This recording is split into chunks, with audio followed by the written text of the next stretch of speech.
Hello, everyone. Good morning from us, and good morning or good evening to all of you. My name is James McCarty. I am the Associate Director of Admissions here at the Johns Hopkins School of Education. I'm joined by my colleague, Eliel, and I'll let Eliel introduce himself. Thanks, James. So my name is Elio Costa, and I'm the assistant director here at Johns Hopkins University with the Graduate School of Education, and I help support the counseling program. Thank you, Eliel. And thank you, everyone, for being here with us today. We are excited to chat with you all about our MS in Counseling program. Before we jump in, just a few housekeeping items. First, thank you for your patience as we get logged in and get set up this morning. I appreciate everyone's patience and flexibility to get the program started. This is a Zoom webinar, so you can see and hear us, but we cannot see or hear you. We do want to try to make this as interactive as possible, so please feel free to utilize the chat or Q&A feature at the bottom of your screen. I already see someone submitted through the Q&A, which is perfect. Actually, if you can use the Q&A function, that is ideal for us just to keep track of questions as they come in. Eliel and I are going to be co-presenting today, and we'll go back and forth as we talk a little bit about our MS in Counseling program. Please feel free to ask questions throughout. We'll kind of do our best to both present and answer questions. We'll save plenty of time at the end of the presentation for an open dialogue, a conversation to answer any of your questions. But yeah, please feel free to submit those questions, and we want to be as helpful and insightful as possible as we go through our presentation today. Again, today's presentation is just about the MS in Counseling program, but we have a number of different academic programs that we offer here at the Johns Hopkins School of Education. I'll talk a little bit about our overview in just a moment here. So again, James McCarty, I'm the Associate Director of Admissions, and I've been here working for Johns Hopkins for about 2 years now. Um, in those 2 years, I was the point person for admissions for the MS in Counseling program. And Eliel started with us just a few months ago, and Eliel is now the current point of contact as far as admission for the MS in Counseling program. So both of us are here to help, support, and assist through this entire journey to answer questions. Today's session is really just an overview of our program. We'll give you some brief program highlights. We'll talk a little bit about the admissions process, cost, tuition, etc. And again, we'll have plenty of time at the end of today's presentation for an open dialogue, question and answer. I do want to just be transparent and share that neither Eliel nor myself, we are not faculty members in the program. We don't teach in the program. And because of that, we are here to help and answer your questions. But if you do have a question that is very specific, we're going to recommend that you connect directly with the counseling program, with the faculty members that teach. We will pass along that contact information at the end. And also at the end, we will put in information for another information session that we're doing via Zoom. That session will take place, I believe it's next week, and that is with the counseling faculty. So they'll be giving an even more in-depth presentation of the program, the curriculum, academics, internship, practicum, everything that we're going to talk about today. But that's a great next step to hear it from the faculty members in the counseling program. So and again, just wanted to share that as an introduction for our presentation today. As you can see on your screen, again, we're going to talk a little bit about everything, kind of an overview of Johns Hopkins, our program, and again, we'll have plenty of time for Q&A at the very end. So Johns Hopkins University, we are a tier one research institution. Actually, Johns Hopkins was the first research-based university in the United States. So research is really at our core of who we are as an institution. The School of Education, so where the MS in Counseling program is housed, the School of Education, which is where Eliel and I work, the School of Education is one of 9 different schools within Johns Hopkins University. So all the programs that we offer at the School of Education focus around counseling, education, We have 2 doctoral programs, and I should share that all of the degrees that we offer are at the graduate level. So master's degrees and doctoral degrees, as well as some graduate certificates. You can see a little bit of our total enrollment. We have just under 2,000 students. And we'll talk again a little bit about our programs. We have some programs that are offered only in person, some programs are offered virtual, some programs are hybrid. The counseling program is an in-person program, and again, get into in depth in that a little bit more. But we try to offer as many different academic programs to as many different students as possible. And our faculty are not just located near where campus is. We'll talk about that location on the next slide. But we have faculty members that are teaching for us, all across the United States, all across the globe. So we really do try to have a national and global impact through the work that we're doing, the research that's conducted, and the students that that are learning from us at the Johns Hopkins School of Education. Um, Again, research is really our backbone, if you will, what we were founded on. But this program, the MS in Counseling degree, is slightly different. This program is a very hands-on, application-based, didactic program. And I share that to say, I want to make sure that we're setting good expectations for all of you as far as what your interests are and what your plan is for your future. So being very transparent, I always share with students, if your plan is to go on for a more research-based doctorate, a PhD, this is not a good program to use as a stepping stone. I say that because our program, again, is very application-based, hands-on. The internship and practicum components, the experience that you are going out into the field and putting what you're learning to practice, that is really the keystone to our degree. So pursuing a more application-based doctorate, such as an EDD or a PsyD, this is a great stepping stone for a program like that. That's an application-based doctorate. But this is not a good fit if you're looking to further go on for a research-based PhD degree, only because our program, our master's degree, does not offer the statistical analyses courses that you would need to be adequately prepared for a PhD program. So again, I share that just to be transparent with all of you to say, again, our program is phenomenal, but it is a very application-based program. We are located in Baltimore, Maryland. We have, in my opinion, a phenomenal location. Baltimore is located about an hour north of Washington, D.C. So, Baltimore is a major city in the United States, but we're also located very close to the nation's capital. And Johns Hopkins University as a whole, at large, has a very big presence, not only in the city of Baltimore, but in what I would call the Mid-Atlantic region, that area that's comprised of Baltimore as well as Washington, D.C. Our different schools are located all through that area. Again, in Baltimore, in Washington, D.C., and also many places in between. So the main university, what we call the Homewood campus, which you see pictured on the left side of your screen, that's located in downtown Baltimore. That is predominantly the main undergraduate campus location, and we have roughly about 24,000 students that study at the Johns Hopkins Homewood campus. Again, it's predominantly for undergraduate students. For us, our main building is, as you can see, the education building, which is on the right side of your screen. And the education building is located very close to the Homewood campus. We're only 2 blocks down the street. And I say that factually. We are located on the same street as the Homewood campus. We're just 2 blocks down.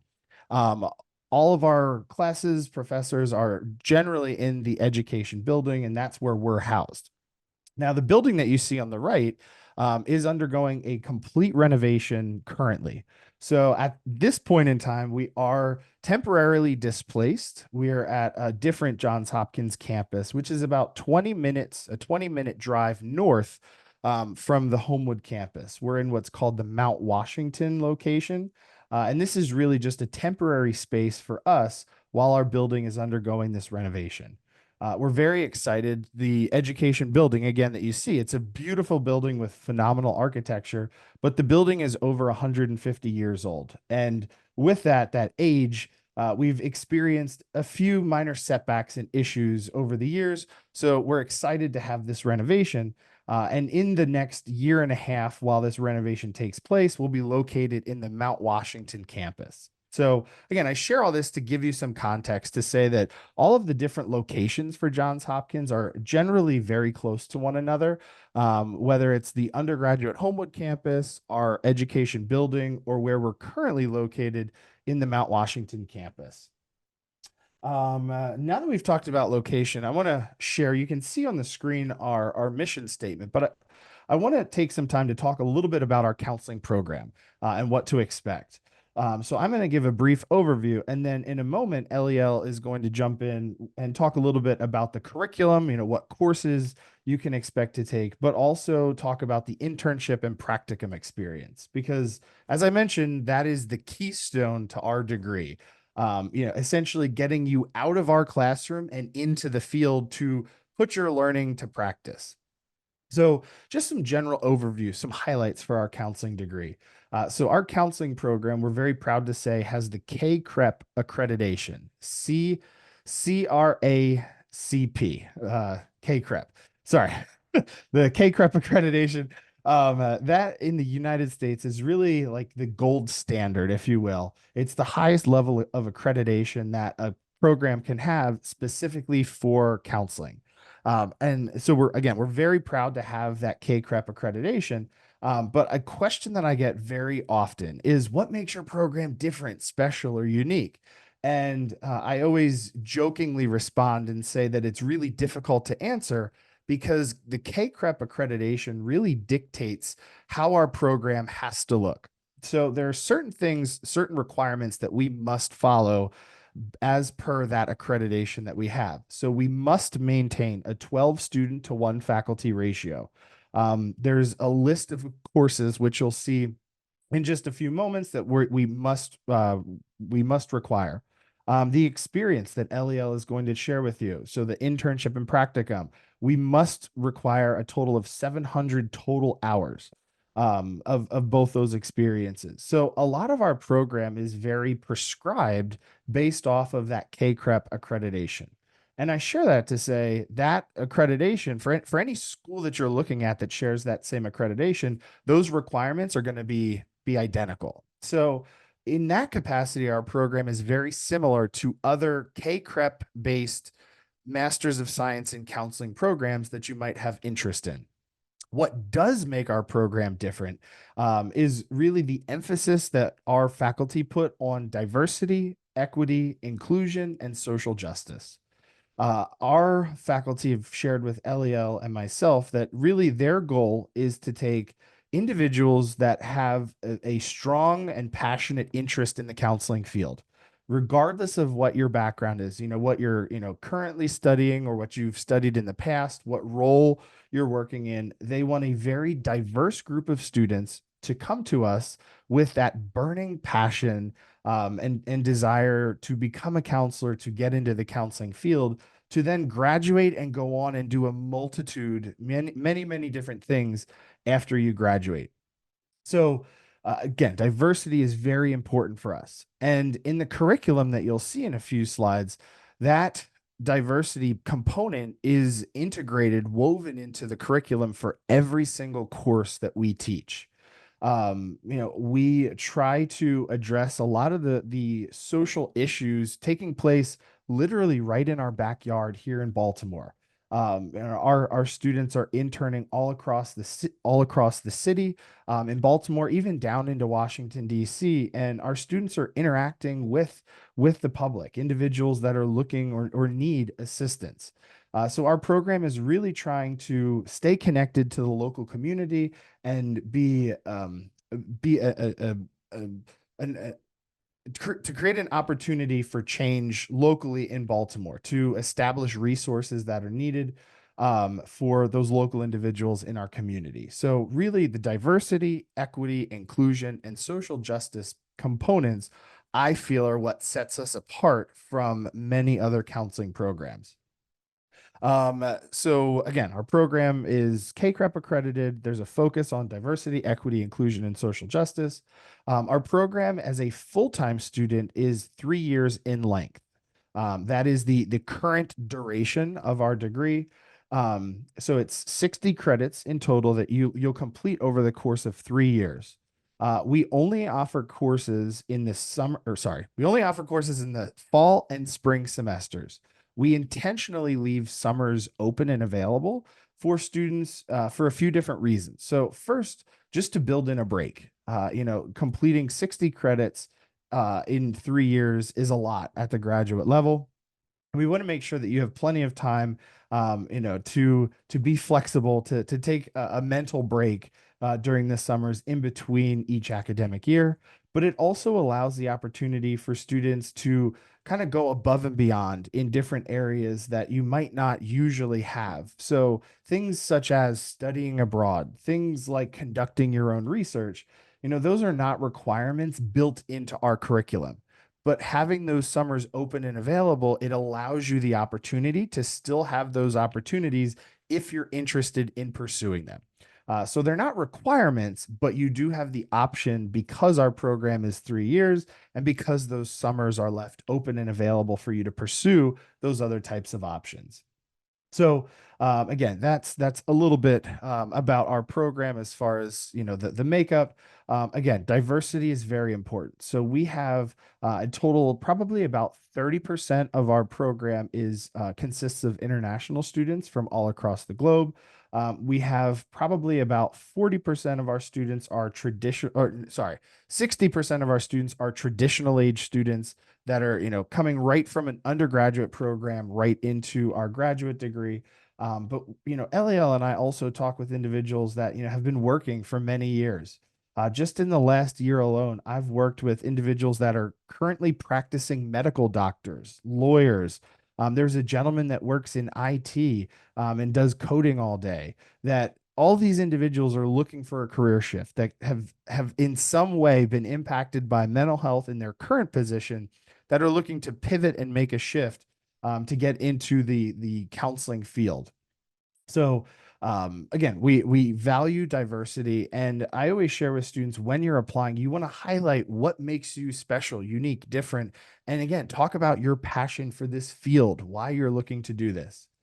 Um, I should have shared this before now, so I apologize, but our counseling degree has two different options. We have an emphasis in clinical mental health counseling and also school counseling as well. The clinical mental health counseling option is by far the most sought after by students. Each year, we bring in a total incoming cohort of around 100 students. And the reason why it's limited to 100 students is because of that KCREP accreditation that I shared with you already. Um, as per the number of faculty that we have, we can only bring in an incoming cohort of roughly around 100 new students every year. We admit one time a year for the fall semester. So we only have one application cycle. And our next cycle for students to begin with us is fall 2025. And that application has already opened. The application opened a few weeks ago, and you have until January 8th, 2025 to submit a completed application. So I share that just to kind of give you a rough timeline. Again, we'll talk about that in more depth in just a few slides here, but just to give you kind of an idea of where we're at.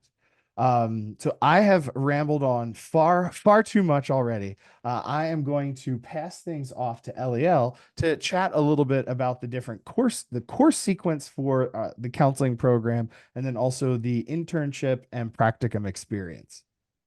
Awesome. Thank you, James. So again, my name is Elio Acosta. I'm the assistant director here at Johns Hopkins. So as James shared earlier, we do have two options, right? The Master of Science in Counseling and in school counseling, and then also the clinical mental health counseling. So on the next slide here, and you all are more than welcome to take screenshots of this, but it's the academic plan. for both of those programs. So on the left side, you will see the clinical mental health program, and on the right side, you will see the school counseling. And as James shared earlier, it is a 60 credit program spread out through 3 years. But like we've mentioned before, it is an applied-based program, meaning a lot of your time here is going to be based on that practicum and the internship. So as you can kind of see on both of these academic plans, year 1 and 1 semester of year 2 are solely course based. So you'll see kind of those diversity, equity, and inclusion and social justice kind of principles within those courses. We can share the course catalog at the end of the presentation if you really are curious and want to know the description of each course, but it's really that first year in 1 semester where you're, sitting in a traditional brick and mortar classroom. Year 2, in the spring semester, that's when you start your practicum, and I'll talk about that a little bit in depth here shortly. And then year 3 is that internship for both of those tracks. So, James, if you can go on the next slide here. So that clinical experience, it's a 3-credit course where students need to complete 100 hours, both either for the school counseling track or the clinical mental health track. 40 of those hours are individual or group counseling, and then 60 of those hours are indirect. And then on the next slide here, you have that clinical experience in internship and school counseling, which is a total of 600 hours or 6 credits. So if you are going into the school counseling route, you have the option of completing those either in 1 semester or completing those in between 2 semesters. So you would be doing 300 hours in the fall semester and then 300 hours in the spring semester. And again, this is for the internship portion for the school counseling. We don't necessarily place students in specific locations. The way it will work is that we have partnerships, about 300 different partnerships in the state of Maryland, DC, that you will work with your academic advisor to select an internship that best suits your interest, right? So if there is a specific interest that you want to go into, you will work with your academic advisor to find the best, the best internship that's going to work for you. On the next slide here, we have the 600 hours for the clinical mental health track. So this one, you do not have the option of either completing it in 1 semester.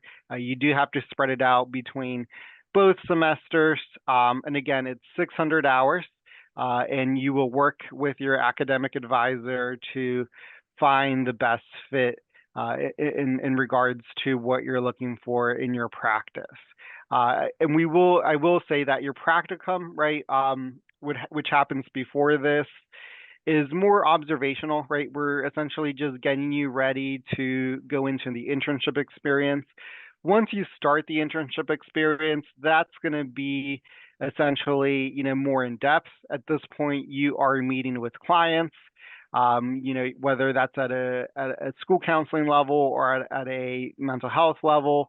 You are being supervised as well. You are handling case management loads. So we're essentially really getting you ready to go out onto the field. And I think this kind of speaks to what James mentioned earlier, right? So if you're looking for a degree that's more applied based, right, or considered kind of terminal in a sense, right, this would essentially be a great fit. If your interest is more research based and you're looking to go into a PhD program at some point in your life, right, this program necessarily might not be the best fit, just because, again, we don't have those courses that you might necessarily need for a research based PhD program. But also, as you probably saw on the academic plan, right, there is no thesis requirement for you to complete. On the next slide here, we will talk about certification and licensure. So, again, to be candid with you all, we do require students to do the bulk of the research for this. And again, this has implications if you are an international student. But the program, since it is CACREP accredited, it does set you up to get certified in the state of Maryland. But in the United States, typically every state might differ in terms of the requirements for certification, although it's typically not too much of a difference. But we typically, encourage students to look up the certification and licensure requirements depending on where they're looking to practice after they complete the program. For international students, one thing that we didn't mention at the beginning is that we actually just received STEM designation, which does have some great implications for international students for their optional practice or OPT option after they complete the program. If you have questions about STEM designation or what the OPT looks like after you complete the program, we do have an international student office that will work with our international students to help them navigate that process. But for the state of Maryland, which is where our program is located, like I mentioned earlier, the program itself does set you up to get certified and licensed, and that includes, in other states in the U.S.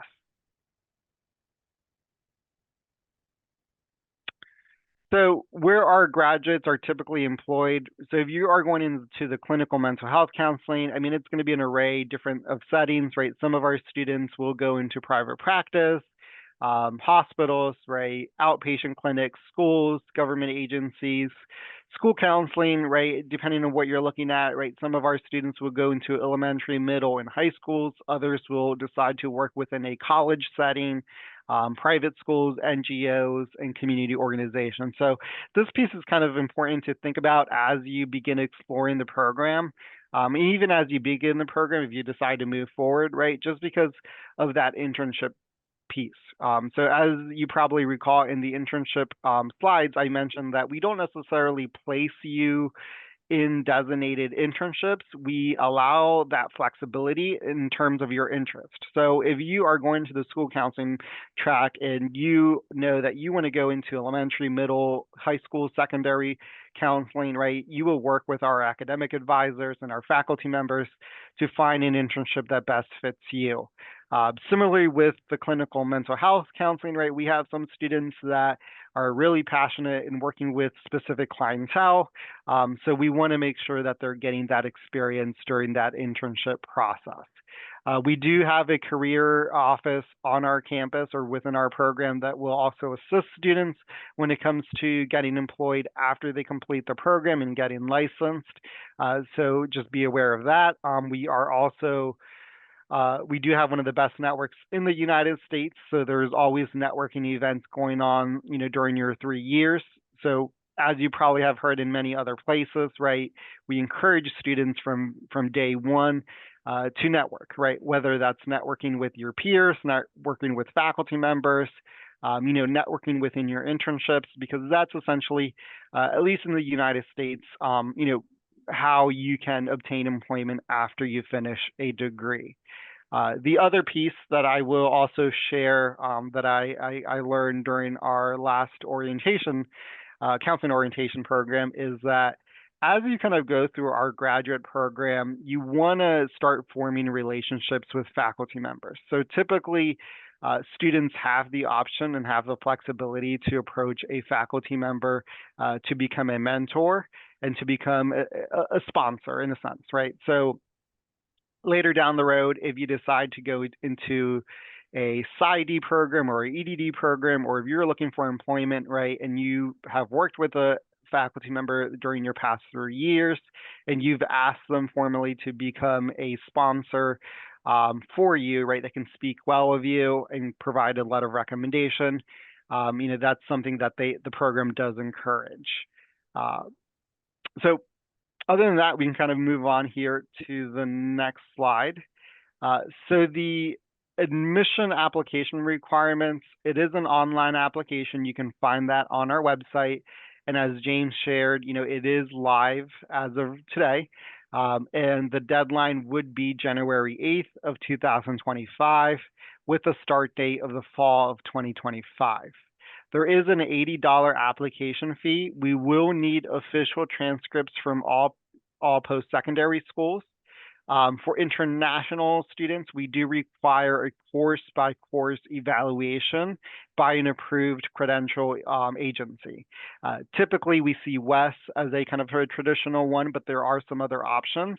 And we will give you that link from our website that provides a lot of information in terms of admission to international students. That includes the approved agencies for a course-by-course evaluation. Along with that, there is an essay requirement. We ask you to write 2 to 3 pages long. We give you the questions or the prompts from our faculty members. And as James shared earlier, we do focus on diversity, equity, and inclusion. And what you're going to find, to no surprise, is that a lot of those questions kind of center around DIB principles. One of them will specifically ask to reflect on your own identity and in your own experience and how that would kind of implicate in terms of your practice as a counselor. The other piece is a resume and a cover letter. We require 2 letters of recommendation. What we typically encourage students or applicants to submit is, submit one that is a recommendation from a professor or a faculty member, and then submit another letter of recommendation more from a professional setting. So whether, you've been employed, maybe through an internship or observation or even volunteering, right? If you can find a recommendation outside of an academic setting, that would benefit. If not, it's perfectly fine to submit 2 letters of recommendation coming from a professor. We do not require a GRE. So, as you begin exploring different universities in the United States, you will see some of them will require a GRE, which is kind of like just a standard exam. We do not require or even take that exam. Once you submit your application, typically in the spring, end of March, early April, if you get chosen, you will get invited to a half-day interview. We allow students the flexibility to do Zoom. A lot of our international students obviously would opt in for the Zoom or remote option. But during that half-day, you will meet with faculty members from the program for an interview. And at this point, right, they want to make sure that the students that they're considering or the candidates that they're considering are aligning with their program. We want to make sure that this program fits well with your career goals and fits well with us. So if you get to that point, you will be contacted by our program coordinator, Ms. Kiana Napper, and she will assist you in getting that date and time locked in to do the interview with our faculty members. So some additional information when it comes to international students, and on that link that I believe James has shared, when it comes to admissions for international students, you're going to find this information there as well. But we do require English proficiency exams. So it can be either the IELTS, the TOEFL score. The IELTS, I believe, is a 7. James, feel free to correct me. If not, you can look on that link and you'll see the correct one. And the TOEFL, I believe, is 100 as a minimum. And as I mentioned earlier, we do require a course-by-course evaluation. That is important to kind of take note of. We do need a course-by-course of your academic credentials.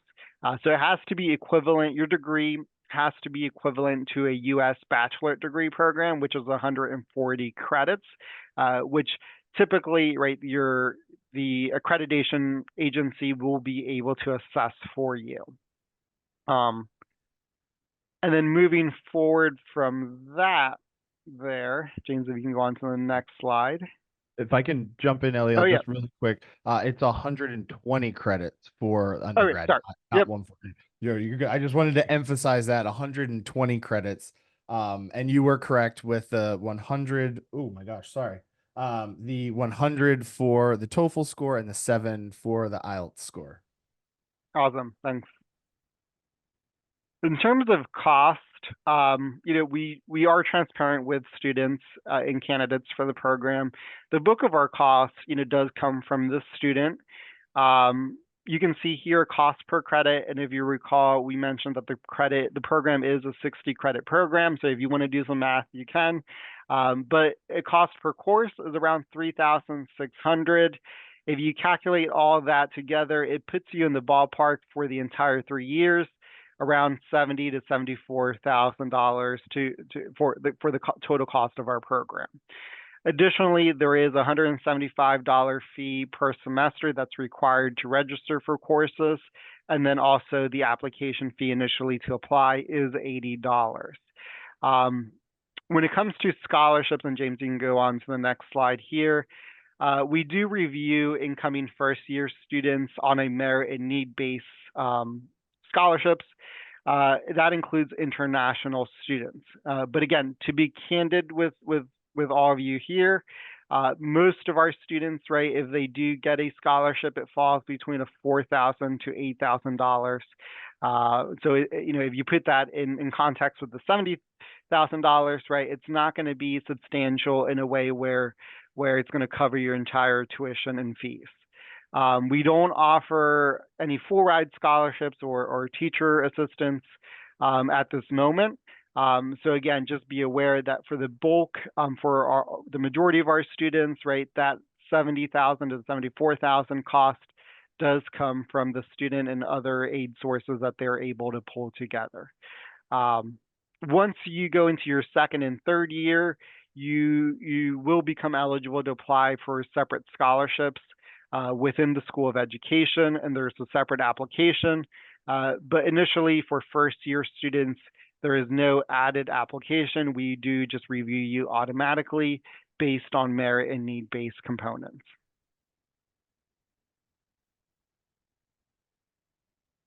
So that essentially concludes our presentation. At this time, we will leave it up for Q&A. I know something that we mentioned earlier is that we will be having a virtual information session later this month. It is virtually, and then in November, we will be having a student panel. So if you wanted to hear from students, that's a great opportunity in November. We'll drop the links. That includes the registration if you feel inclined.